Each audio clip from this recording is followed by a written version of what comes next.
Итак, ребят, моноблок нового поколения. Активируем. Опа, все четко. Смотрим, что у нас сзади моноблока. Колонки видим. Здесь жесткий диск. И давайте повернем его. У него, кстати, хорошее шасси. Опа, нам предстоит задняя панель моноблока. Давайте на нее посмотрим, что там внутри есть. Экран, блок питания. Вот видите, здесь панелька такая. Модемчик стоит, чип от мышки, переходник, сам компьютер. Он, кстати, маленький. Все припаяно, приставлено, можно сказать так.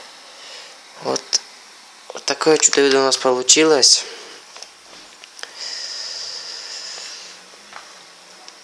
За полчаса смастерить.